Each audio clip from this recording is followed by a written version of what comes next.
지금 길거리에 나가면 무슨 노래가 제일 많이 울려 퍼집니까? 캐롤송.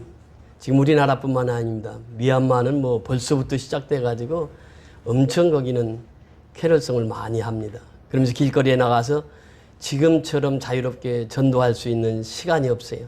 이제 미얀마 지교회 성도들이 지금 거리에 나가서 이렇게 찬양을 하고 또 복음을 전합니다.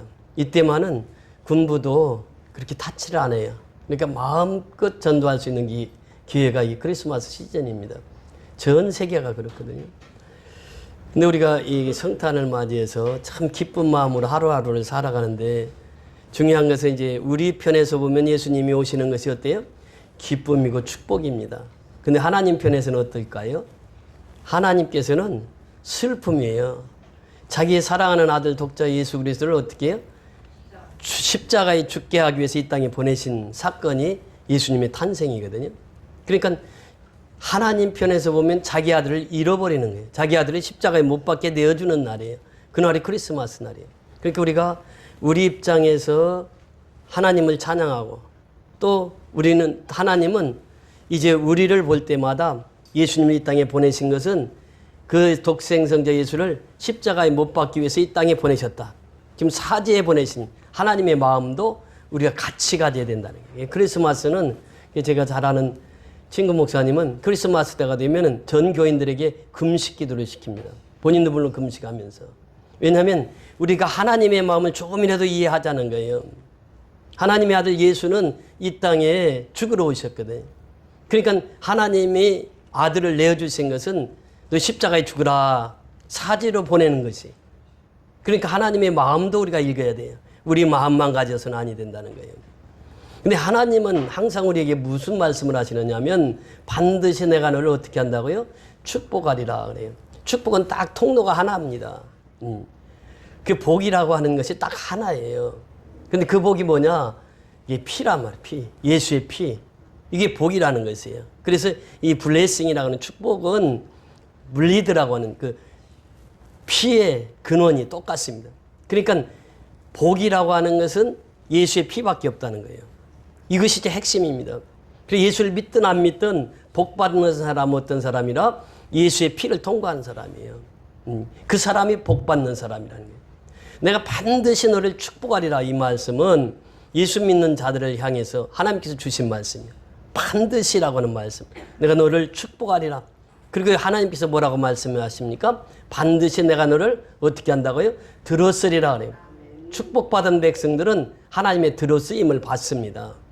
우리가 대한민국에 이렇게 하나님 앞에 축복받은 것은 이제 대한민국 백성을 통해서 전 세계에 뭐 하라고? 선교하라고. 이게 들어쓰시는 것이거든요. 대한민국 백성을 통해서. 그러니까 인구 비례로 보면은 세계에서 제1위예요. 선교사 파송 수가. 그만큼 대한민국을 하나님 축복해 주시고 전 세계에 복음을 전가하라고 말씀하시면서 내가 반드시 축복하리라. 내가 반드시 들었으리라 이렇게 말씀하세요.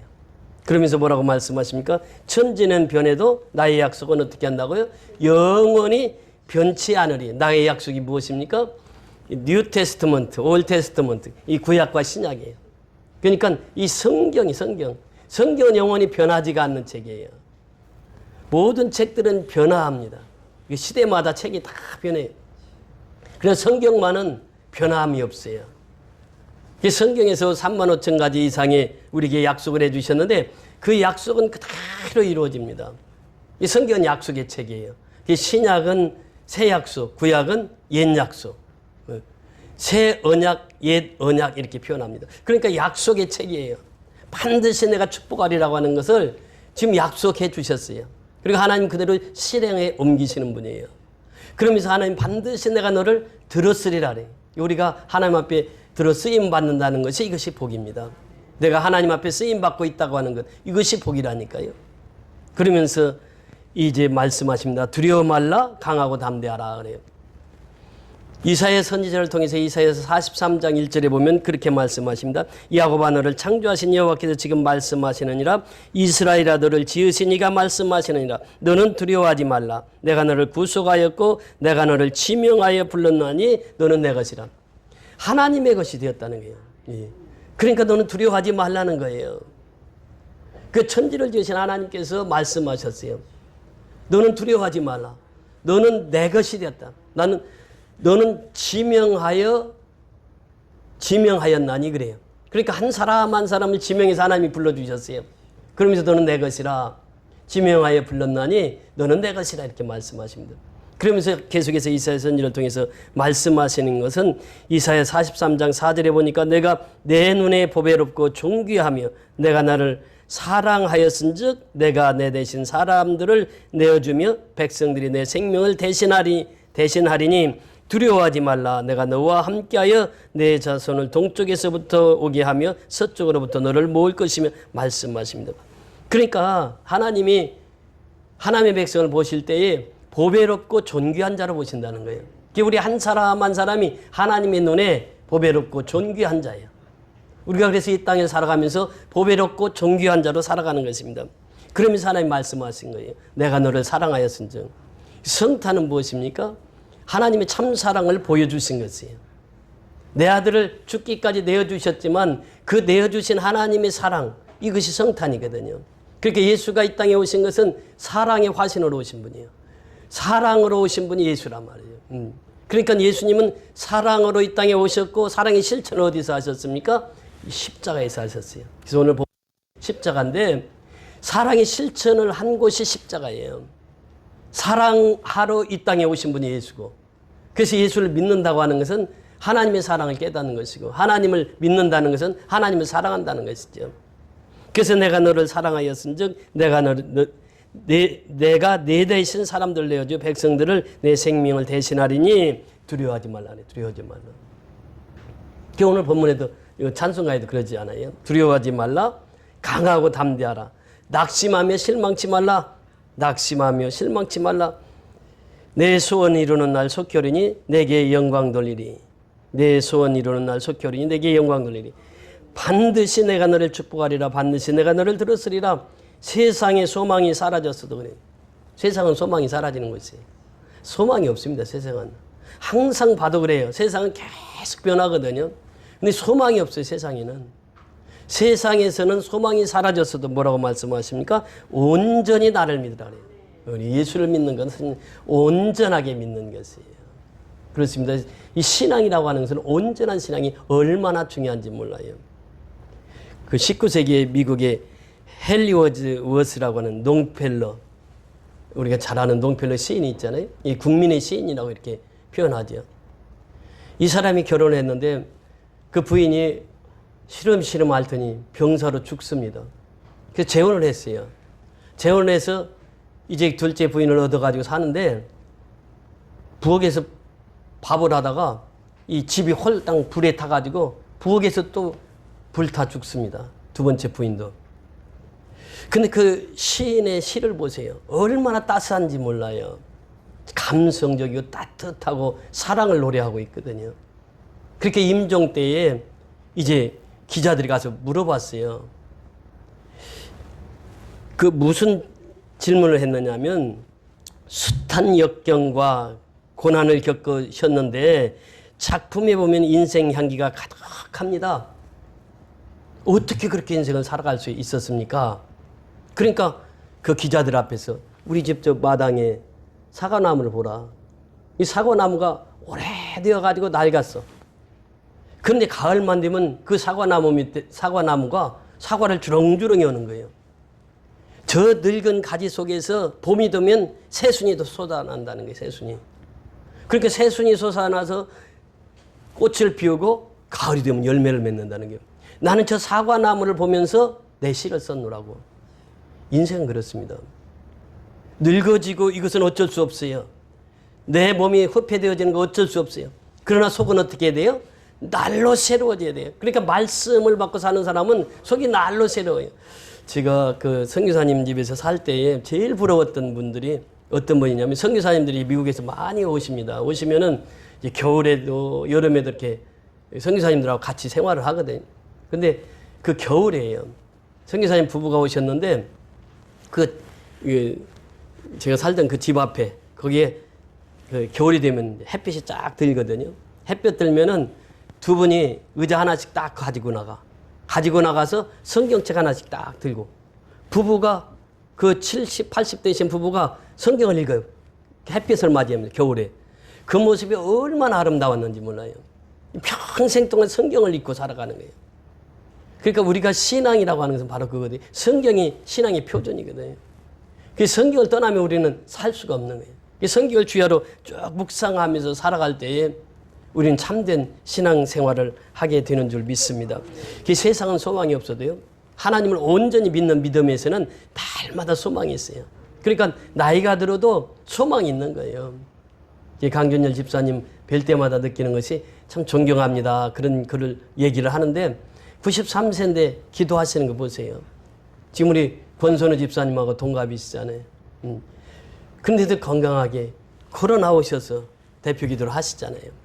하나님의 은혜고 하나님의 축복이죠. 예. 그러니까 우리가 매일처럼 그렇게 살아가는 거예요. 하나님 중심으로 하나님이 원하시는 대로. 그러면 반드시 하나님 축복해 주셔서 우리를 반드시 들어 쓰시게 되는 줄 믿습니다. 그 믿음 가지고 승리하는 저와 여러분이 다 될 수 있기를 주의 이름으로 축원을 드립니다. 오늘 본문 19장 17절 합독하십니다. 우리 17절 시작. 그들이 예수를 맡음에 예수께서 자기의 십자가를 지시고 해골 히브리 말로 골고다라 하는 곳에 나가시니. 그 빌라도가 재판을 하잖아요.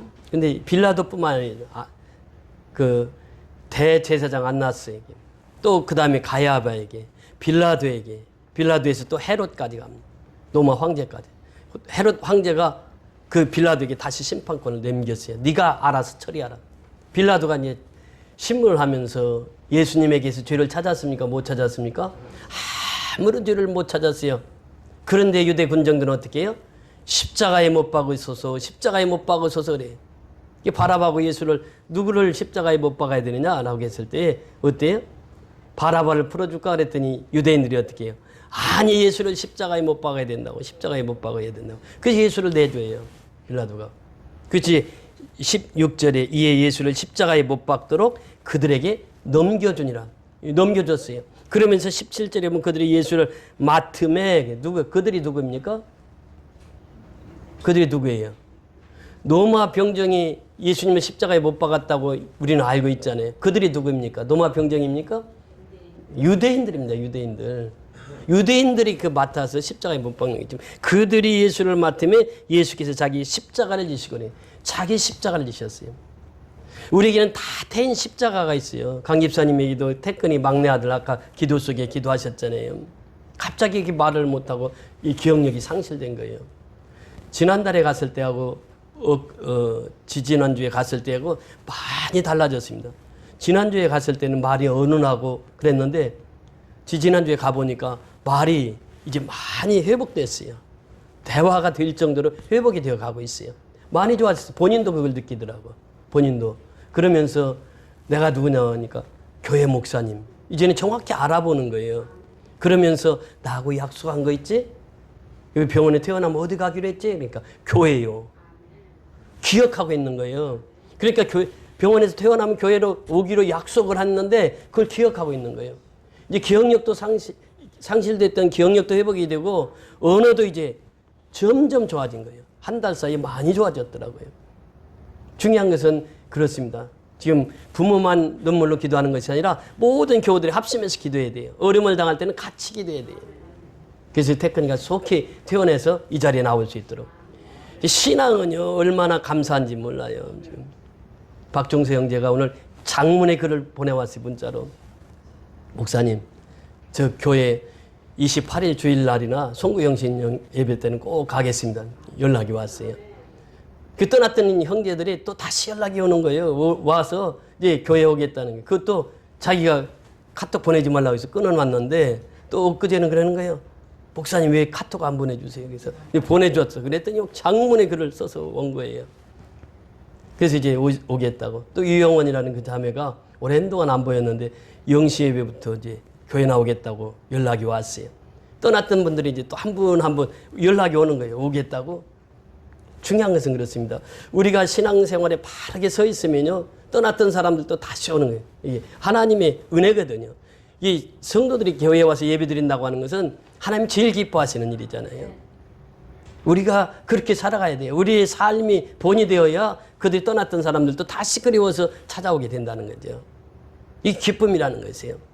여기서 자기 십자가라는 게 있습니다. 자기 십자가는 뭐예요? 우리에게 태인 십자가예요.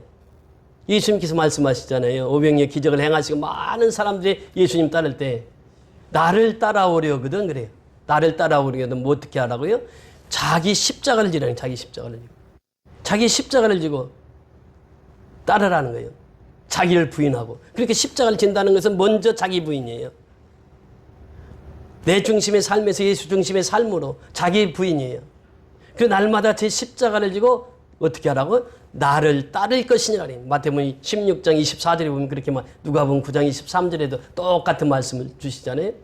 그러니까 자기에게 태인 십자가가 있어요. 그 십자가는 각자 다릅니다. 이게 자기에게 주어진 십자가가 있거든. 그 십자가를 지라는 거예요. 지라는 거. 지고 나를 따르라. 예수님 명하시는 거예요.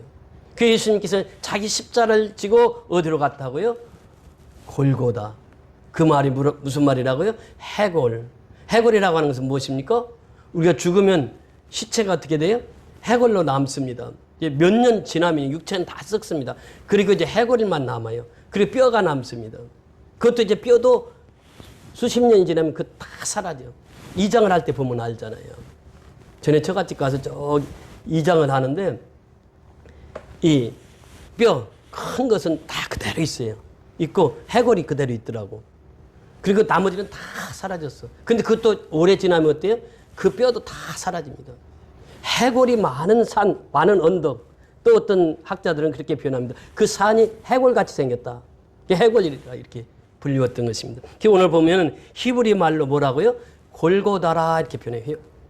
그런데 이게 저희 원문에 보면요. 아람어로 되어 있다. 아람어로. 영어 성경에 보면 두 군데가 아람어로 이렇게 표현되어 있더라고요. 근데 히브리 말로 골고다, 아람어로 골고다 이렇게 표현합니다. 그 다음에 라틴어가 있어요. 라틴어가. 캘보리라고. 라틴어로는 칼보리 이래. 그러니까 갈보리나 또 여기 골고다나 해골이나 다 같은 의미예요. 이곳에 이제 예수님이 십자가를 지시고 그 해골이라고 하는 그 산으로 가는 거예요, 지금. 가시니 나가시니 그들이 거기서 예수를 십자가에 못 박을세 이렇게 말합니다. 그렇게 예수님께서 이 십자가를 이제 그 십자가형은 수직적인 십자가는 그 사형 틀에 거기 있는 것이고 수평적인 십자가는 그 죄인이 거기다 명패를 써서 죄의 명패를 써서 그리고 출신 지역 그리고 그 다음에 그 주소지 지금으로 말하면 그 판사 앞에 가면 그러잖아요. 주소 대야 되고 그거 똑같아 여기도. 그래서 이제 죄목까지 다 붙여서 가는 거예요. 그 붙여서 그 수평적인 십자가는 누가 지고 가요? 사형수가 지고 갑니다. 근데 그 십자가 무게가 얼마인가 하면 80kg라고 그래. 80kg. 그 나무가 그 80kg를 지고 가다가 쓰러져. 근데 예수님은 십자가 지시기 전에 어떻게 합니까? 채찍에 맞았더라 그래요. 채찍에 맞았다고 하는 것은 뭐예요? 거의 실신했다는 거예요. 채찍에 맞아가지고 거의 아사 상태까지 갔다는 거예요. 그런데 그 몸으로 또다시 80kg를 지고 수평적인 십자가를 지고 해골까지 가는 거예요. 지금 그 상황을 한번 생각해 보세요. 예수님께서 왜 그 일을 해야만 했는가? 나를 살리기 위해서요. 십자가는 바로 그거잖아요. 예수님은 죄가 아무 죄가 없어요. 근데 우리를 살리기 위해서 예수님은 그 십자가를 지신 거예요. 십자가를 지시고 가다가 쓰러지고 가다가 쓰러지고 이 쓰러진 자리마다 뭐가 세워졌다고요? 지금 교회가 세워졌다고 그러잖아요. 그러니까 예수님이 이 십자가를 지고 가시는 거예요. 지금 거기서 십자가를 못 박을세 다른 두 사람도 그와 함께 좌우편에 못 박으니 예수는 가운데 있더라. 이 가운데 있다고 하는 것은 뭐예요? 죄가 가장 중하다. 근데 이 강도 두 명이 좌우편에 있잖아요. 근데 그 요한 사도가 기록한 것을 보면요. 딱 여기는 한 절로 끝을 맺습니다. 근데 누가는 어떠냐? 이 사건을 8절이나 기록하고 있어요. 그만큼 누가는 세심하게 기록하는 반면에 요한은 딱 한 줄로 여기서 끝을 냅니다. 요한이 의도하는 바가 있어요. 예수는 누구냐? 지금 누가나 마가나 또 마태는 인자로 오신 예수는 강조하거든요. 근데 요한은 예수는 누구라고요? 하나님의 아들이시다. 하나님 아들. 하나님 아들 예수다. 이것을 강조하기, 신성을 강조하기 위함이에요. 그래서 이 사건들을 아주 줄이면서 요한 사도가 지금 얘기하고자 하는 예수는 하나님의 아들이고 메시아다.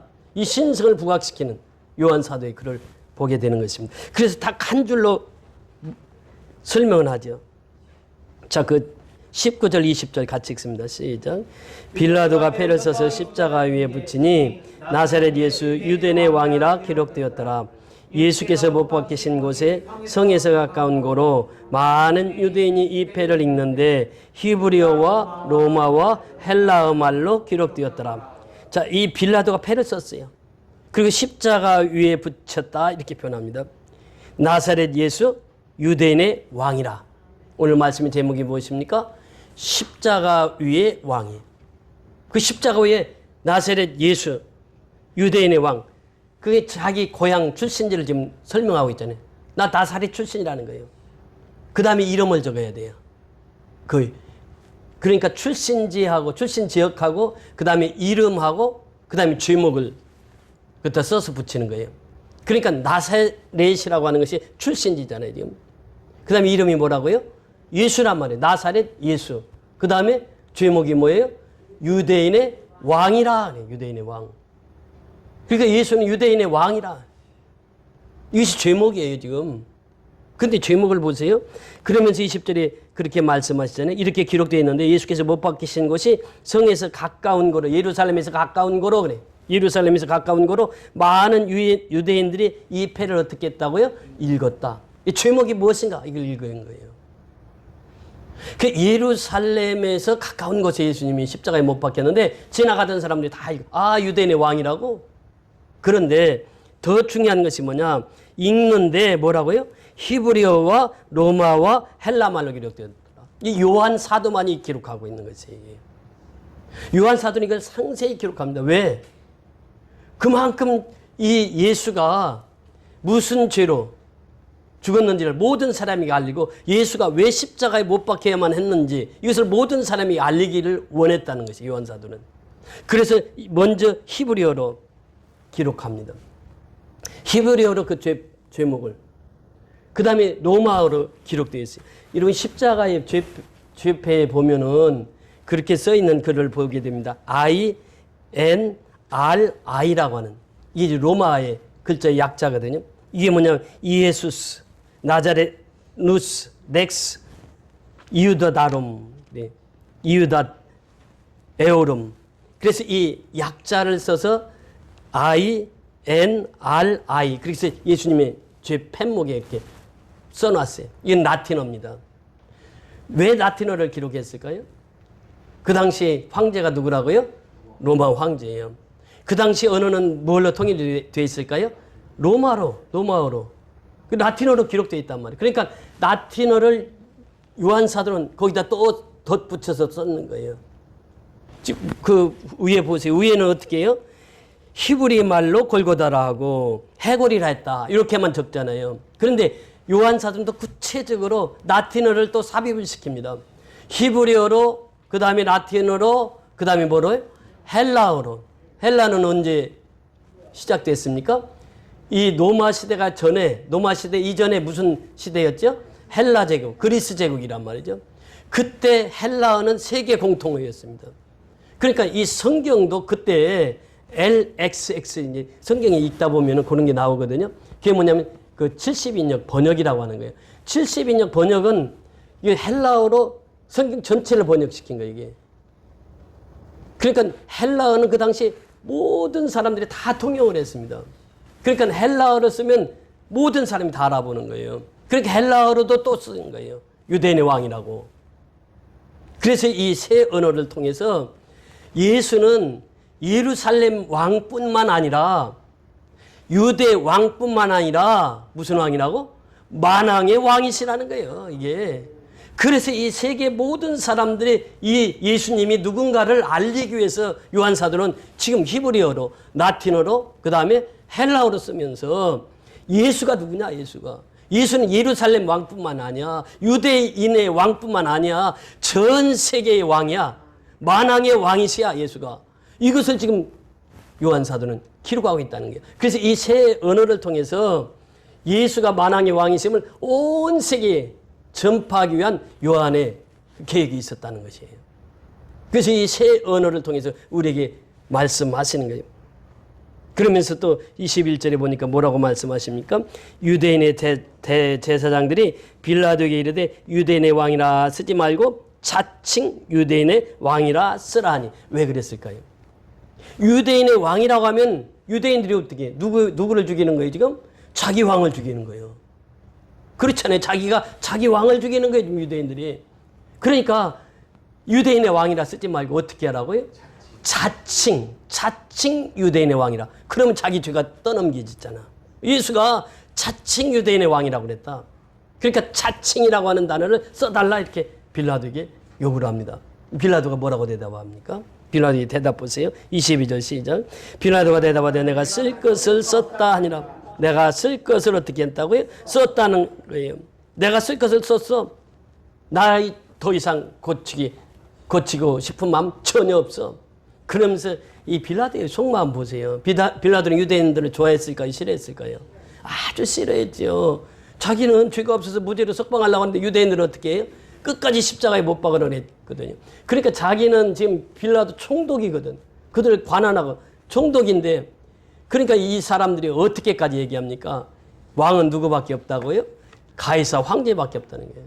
이 참 그 보면요, 얼마나 지금 대제사장들과 유대인들이 속물이 인간의 속물. 그러니까 그렇게까지 나가는 거예요. 그러면서 은근히 빌라도를 겁을 주잖아요.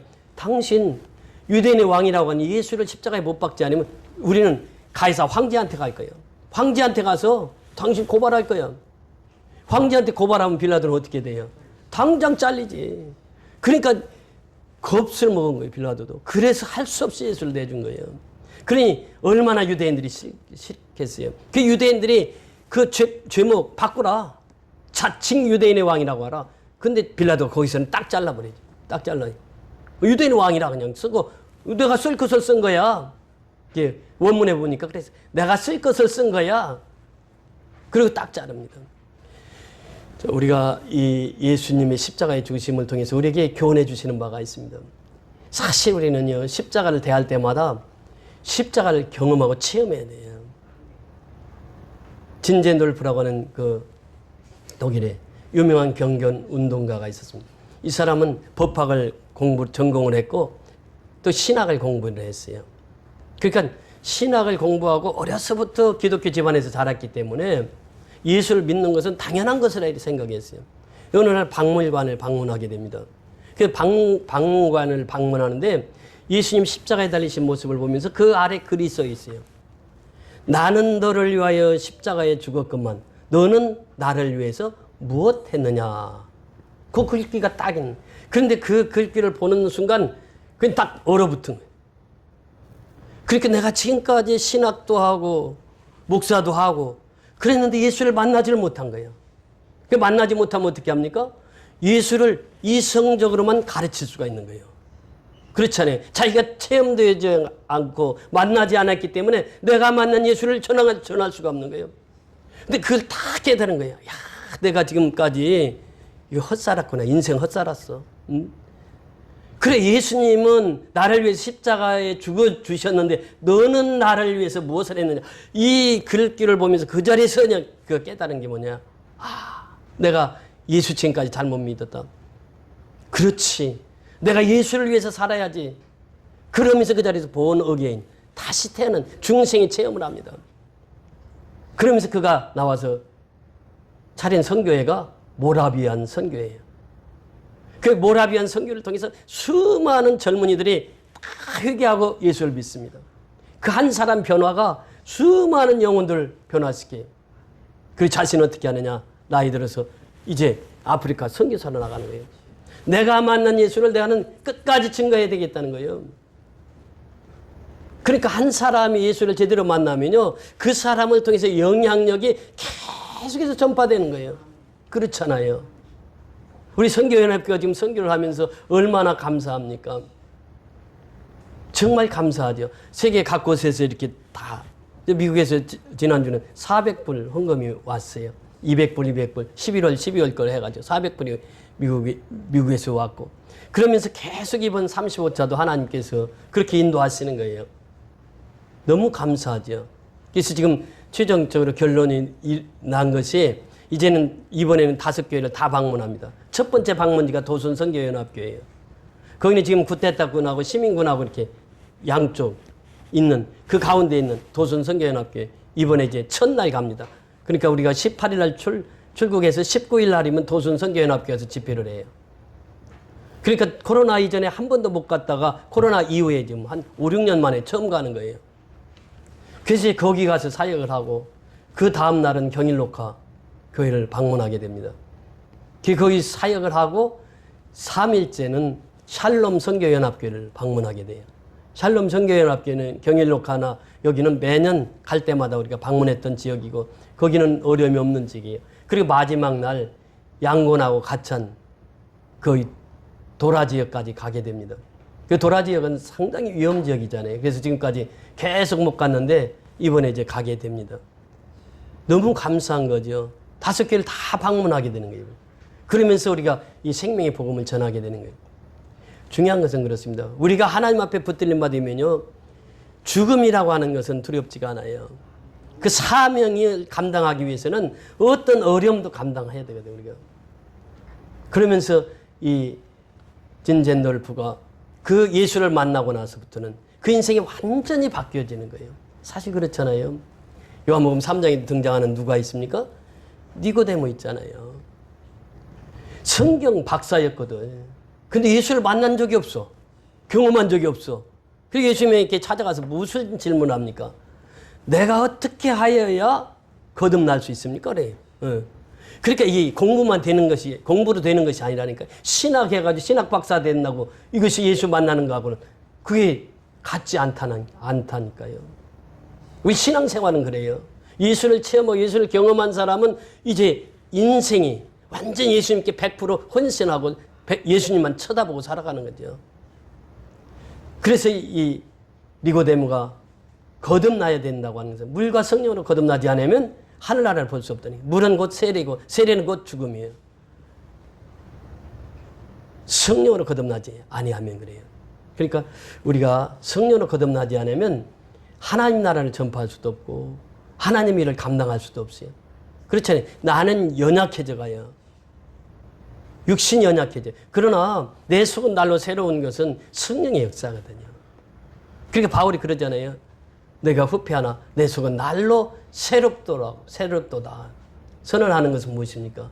내가 연주가 이제 갈수록, 연식이 갈수록 계속해서 하나님과 깊은 관계 속에 맺어가니까 그것이 나의 생애 최고의 기쁨이고 즐거움이라는 거예요. 그러니까 여러분도 역시 마찬가지잖아요. 우리가 갈수록 성경을 더 깊이 읽어야 돼요. 갈수록 우리가 예수를 더 깊이 만나야 돼요. 그래서 그 내가 만난 예수를 내가 전하는 거예요. 담대히. 이것이 신앙이란 말이죠.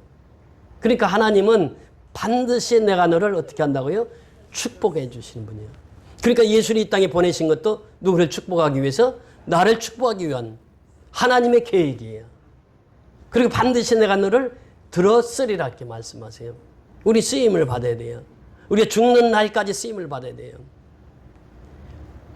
그러니까 김명북 그 목사님 소천하셨지만 그 주에 설교가 이제 있어가지고 마지막 순간까지 설교 준비하다가 하나님이 부르신 거예요. 그러니까 자기 사명을 감당한다고 하는 것은 그래요. 마지막 순간까지 우리가 하나님 앞에 집중을 해야 돼요. 히브리서 2장 12장 2절에 보면 믿음의 주여 온전케 하신 이인 누구를? 예수를 바라보자. 이것이 신앙이에요. 신앙 포커스는 예수 바라보는 거예요. 예수님이 원하시는 거예요. 예수님이 원하시는 것이 뭐냐 말이죠. 예수님이 그 산상수훈하잖아요. 그 핵심이 무엇입니까? 너희는 먼저 그의 나라와 그의 의를 구하라. 그래야하면 이 모든 것을 너에게 더하시고. 이게 핵심이에요. 핵심. 먼저 하나님 나라입니다. 먼저. 그리고 하나님의 나라를 구하면 그 다음에 하나님이 채워주시겠다고 하는 것이거든요. 그래서 우리가 예수님 오신 목적을 분명히 깨달아 알아야 우리는 신앙생활을 제대로 할 수 있습니다. 그것이 무엇입니까? 마가복음 10장 45절에 보면 내가 섬김을 받으려 함이 아니라 도리어 섬기려 하고. 섬김이에요. 그 다음에 두 번째는 뭐라고요? 많은 사람의 대속물이 되기 위함이라. 우리가 이것을 실천하면서 살아가는 거예요. 이거 신앙생활이라는 거예요. 그러니까 예수를 바라보면 예수 속에서 그 섬김이 보이고 예수 속에서 뭐가 보입니까? 대속의 죽음이 보이는 거예요. 그러니까 내가 죽어야 할 그 자리에 대신 예수님이 십자가에 못 박히셨다는 거예요. 이것을 우리는 항시도 잊어서는 아니 됩니다. 매일처럼. 그래서 예수와 함께 죽고 예수와 함께 사는 것이 바울의 신앙 고백 아니에요.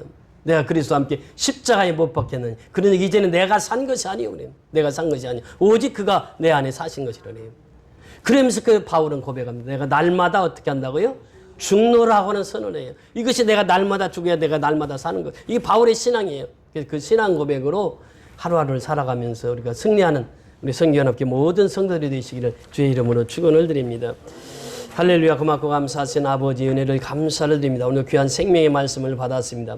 예수님은 아무 죄가 없었습니다. 빌라도도 그 사실을 알았습니다. 그래서 빌라도는 예수를 석방시키기 위해서 무진의 애를 썼습니다. 그러나 유대인들의 강한 압박 속에서 그는 이겨내지 못하고 결국 예수님을 십자가에 내어 주었습니다. 십자가에 못 박혔습니다. 예수님은 십자가에 못 박히시면서도 우편의 강도를 구원시키는 그 마지막 사명을 감당하시는 예수님의 모습을 보입니다.